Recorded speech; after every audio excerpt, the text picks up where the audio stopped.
Welcome to Bet On It. I am Kelly Stewart. Greetings from the beautiful island of St. Croix. Appreciate you guys working with me. If I have any tech issues today, and yes, live from this master bedroom at an Airbnb, I'm sure the jokes are going to right themselves today.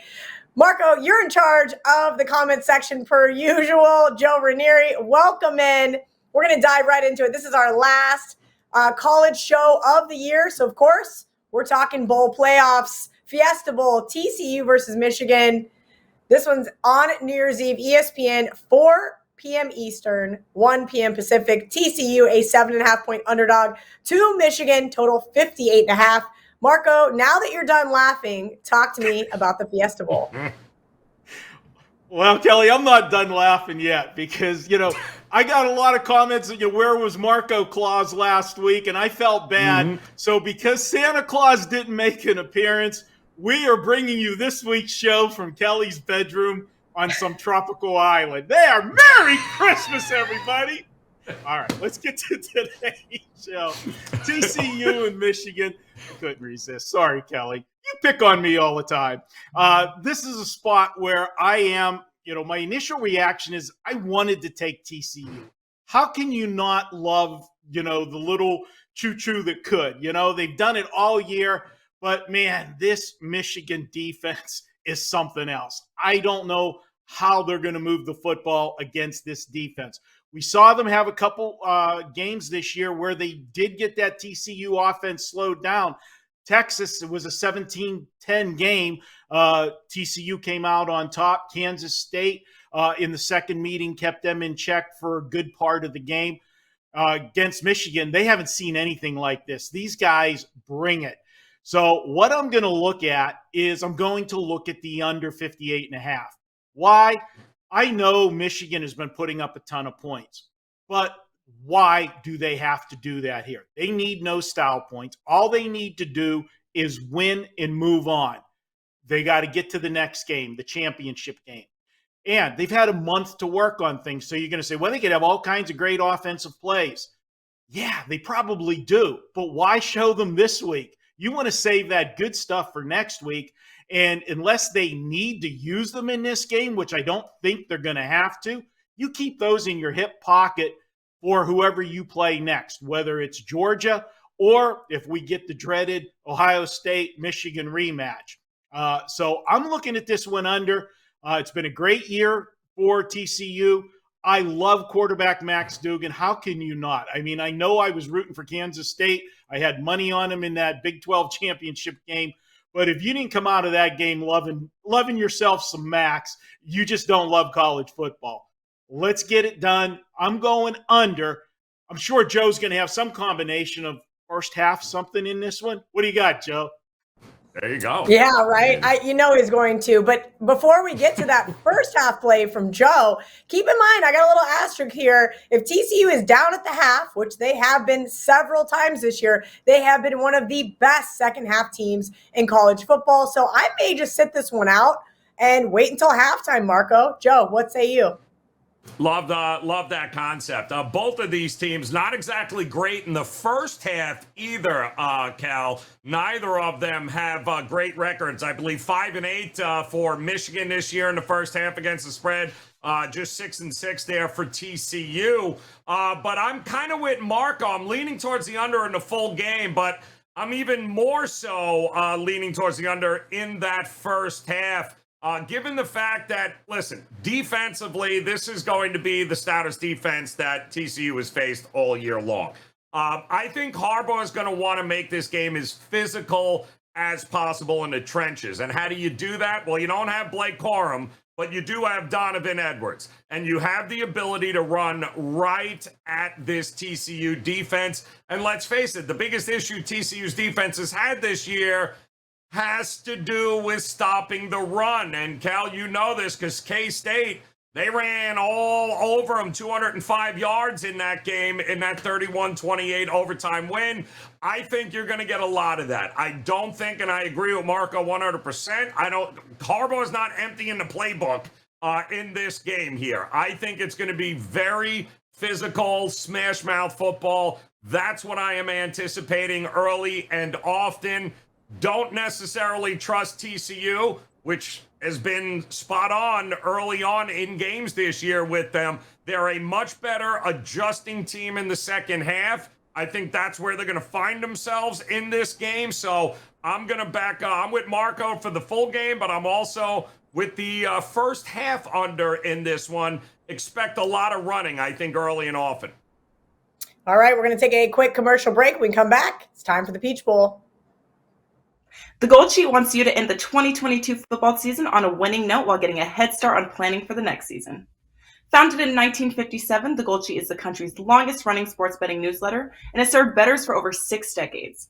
So if between 1957 and now, if you have not checked out the Gold Sheet, here's your chance to see what you have been missing out on at a huge discount. Each weekly edition of the Football Gold Sheet is normally $15, but for the holidays, you can get every edition from now through Super Bowl 57 for just a total of $19. If you like what you see, take advantage of the super early bird pricing for next year by locking in your Football Gold Sheet subscription for 2023 for just $99. You will receive every college football and NFL edition for next season for just $99, plus a free $59 credit to use towards Gold Sheet's LTS picks at WagerTalk. Instructions for redeeming your WagerTalk credit will be sent shortly after your purchase. Just go to goldsheet.com, click the Buy Now button, choose a 2022 Football Gold Sheet for $19, and lock yourself in through the Super Bowl 57. Welcome back to Bet On It. Time for the Peach Bowl. Joe Raineri, you are up first. Ohio State is a 6.5-point dog, currently on the Wager Talk odds screen, to the Georgia Bulldogs, total 62. Where are we going in this one? Yeah, it's interesting, though, because the impression of what this Georgia defense is this year versus the reality of it, this is not last year's defense of Georgia, and we have seen them get burned by big plays on multiple occasions this year. Call me crazy. I think this game is a shootout. I think it's an absolute shootout with both of these offenses being able to have some success down the field.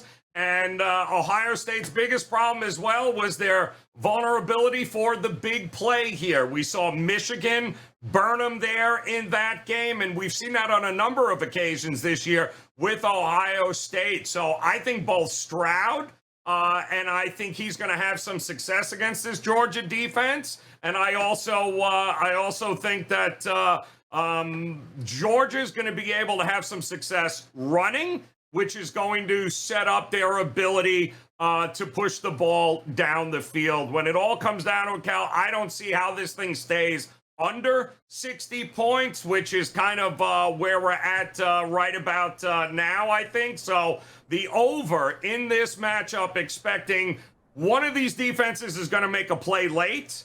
Whichever one it is going to win this game. But in the meantime, I think we're at that 35-30 kind of ball game here. So I'm anticipating some success for both offenses to get it done. So give me the over in this matchup. It's going to be a fun one.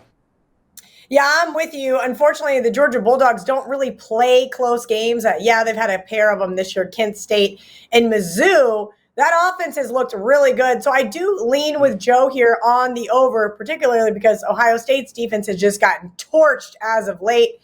Marco, your thoughts on the Peach Bowl?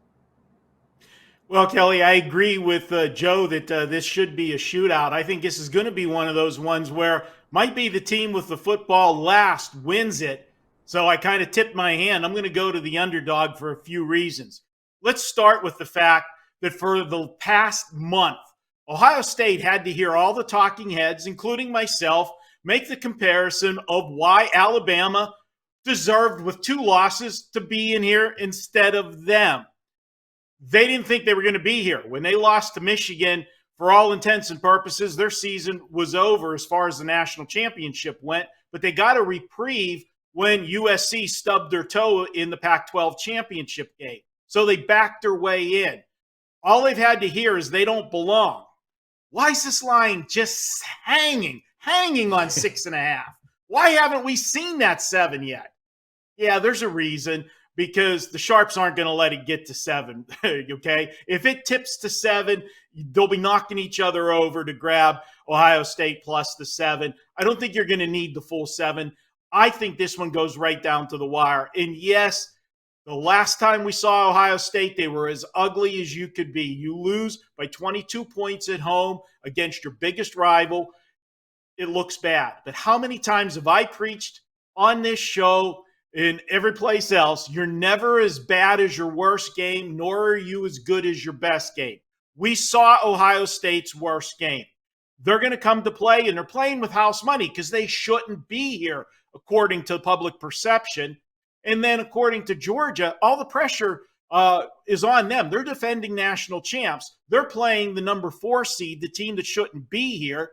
And a little stat I got from our buddy Mark Lawrence, there has been, since we've gone to this format, there's been 6 national champions. None of them have repeated. None of the 6 have repeated. So that means Georgia loses here, or they lose in the national championship game if that trend continues. I like Ohio State plus the points. They've had a month to work on this one. And if you're Georgia, yes, you've got the advantage of you were here. You've done this before. You won the national championship last year. So we'll give you the check mark there. But as Joe pointed out, offensively, this team's as good as they were last year, maybe better. Defensively, they're not. And I think Ohio State can hang in this game. I've got it, Ohio State 31-30. Okay, Marco, really close to getting there with that over, but I agree with you. I'm not sure that I think the Buckeyes can win it, but I do think 6.5 is too many points. We're going to take a quick commercial break. When we come back, it's time for Best Bets. Have you checked out all the new handicappers at Wager Talk? If not, here's your chance. You can take 50% off your first daily or 3-day all-access purchase at Wager Talk using coupon code TRYWT. Our new roster of experts is 30 deep, covering sports from all around the world, giving you tons of options to choose from. All you have to do to redeem this offer is go to wagertalk.com, choose a handicapper of your choice, and use coupon code TRYWT at checkout, saving 50% on your first purchase.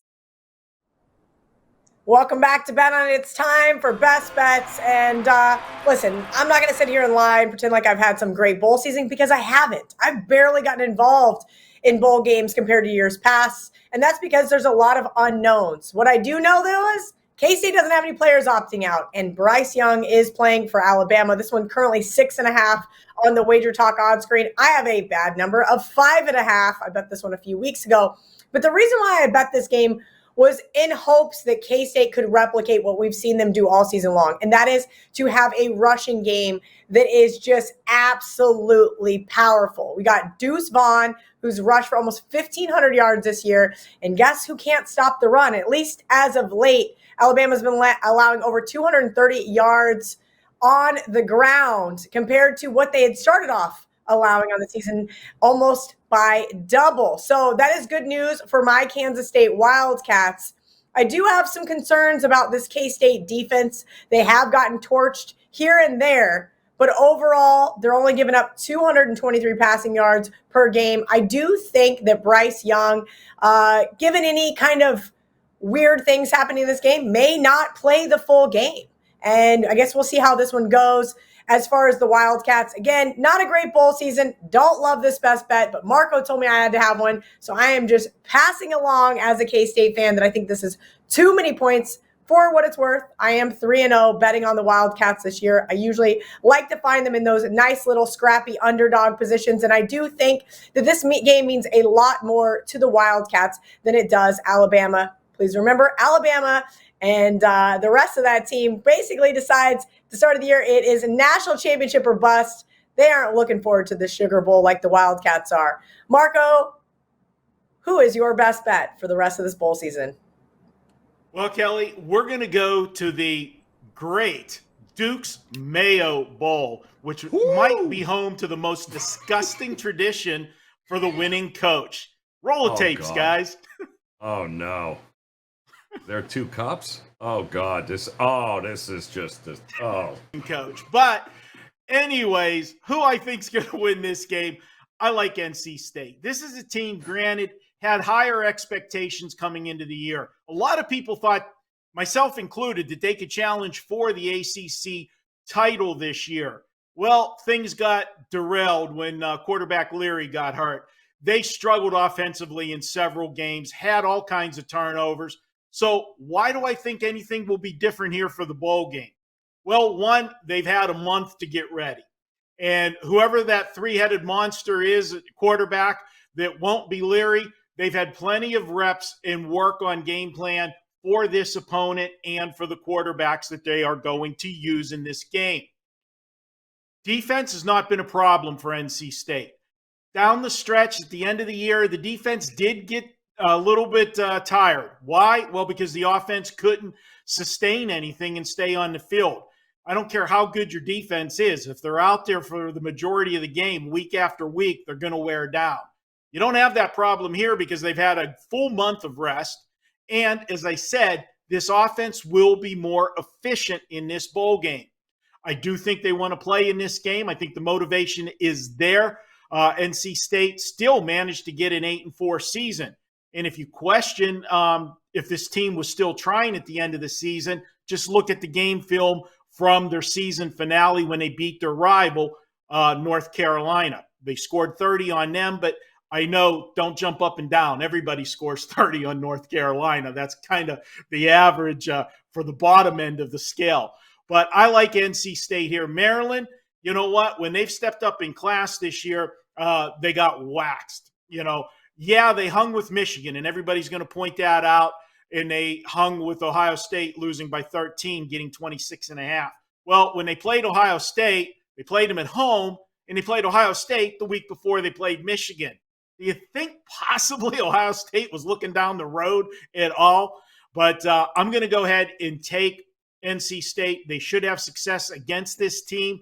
This is the same team that, earlier in the year gave up 27 to SMU in a fraudulent 34-27 win. Yes, I'm still bitter about that when I was on SMU and the turnovers in that game. But we'll take NC State for redemption in the Mayo Bowl. And God, I am just going to tune out when it comes time for the celebration. I like Mayo. I don't like that much Mayo. No, Marco, not at all. That's disgusting. Thank you for making me have to watch that now because I would have also just not watched this game, period. Joe Raineri, the bowl seasons have been kind of on a roller coaster ride, at least on my front. So I need your last best bet of the 2022 season. Well, if you thought that whole Mayo dump was disgusting, wait until you get a load of the Music City Bowl, which is where I am going here as kind of rematch, in fact, as Iowa is taking on Kentucky. And look at that total, Cal. 31. You could almost throw up now and save yourself the effort of actually having to watch this. But the reality is, and I don't want to overthink this, and I don't think we should overthink this here. There are three phases to every football game, right? Defense, offense, and special teams. One of these teams dominates in both of those, two of the three categories. I get the better defense and the heads and tails better special teams with Iowa. Not to mention, I get an Iowa team that has been really good down the stretch outside of that Nebraska game, but they've been really good down the stretch. They finally seem to have embraced their identity. Now, no Spencer Petras, and to me, that is a plus. But they do have this running back, Caleb Johnson, this freshman. I think the kid is going to be an absolute monster, and I think he's going to have his way with this Kentucky team, who won't have Will Levis, won't have running back Chris Rodriguez transferred out, opting out, whatever it is. The bottom line is they're going to have a starting quarterback there that wasn't all that great when he saw action this year. And I don't think the Iowa defense is going to be shivering over Kaya Sharon when he gets under center for Kentucky. To me, don't overthink it. I get the better team, who's the better defense and the better special teams. And with a game lined at 31, those two things matter more than anything else. Give me Iowa on the money line. They'll exact a little revenge in this bowl game from a year ago in which they lost 20-17. I think they're going to win it, 17-7, somewhere in that ballpark, Kel. How gross. 31 yes. In a this isn't even Army-Navy. Army-Navy was higher total than this. We're going to take our last commercial break, but when we come back, it's time for the recap. Ready to take your favorite Wager Talk handicappers wherever you travel this football season? The Wager Talk TV app is now live for phones, tablets, smart TVs, and streaming platforms. Tune into your favorite shows like Wager Talk Today, Bet on It, and the Opening Line Report. Plus, browse through our extensive library of sports betting tips. Create your personal playlist of betting tip videos to help you prepare for the upcoming season, and set notifications to alert you when new content is added. Download the app for Apple, Android, Amazon, and Roku devices by searching for Wager Talk TV, or scan the QR code on your screen to join the winning conversation today. It's a sad day here on Bet On It. It's our last college football show of the year. Love college football so much, but we're going to try to get you guys some winners to end the season on a high note. Fiesta Bowl, Joe says, take the under 29.5. Marco also likes the game under 58.5. I agree with both. Peach Bowl, Joe says, don't overthink it. This one's going to be a shootout, 62.5. Take the over. Marco likes the scrappy underdog of Ohio State, plus 6.5. And both of those I coincidentally agree with as well. My best bet, while albeit is not a great one, is K-State plus 6.5. I think this is too many points for a Wildcats team with a decent defense and a heck of a running game. We'll see if they can't keep this one close or possibly win it outright. Best bet for Joe Raineri, Iowa money line. Best bet for Marco, NC State -1. As always, we love you guys here on the college football edition of Bet On. I know we don't get as many views as the NFL show, but appreciate you guys always clicking that like button, always jumping in the comments for Marco to read because Joe and I don't have time to do so. And from us, little love during bowl season from myself, Marco, our producer, Dan, our graphics guy, Will. We love you. Until 2023, let's bet on it.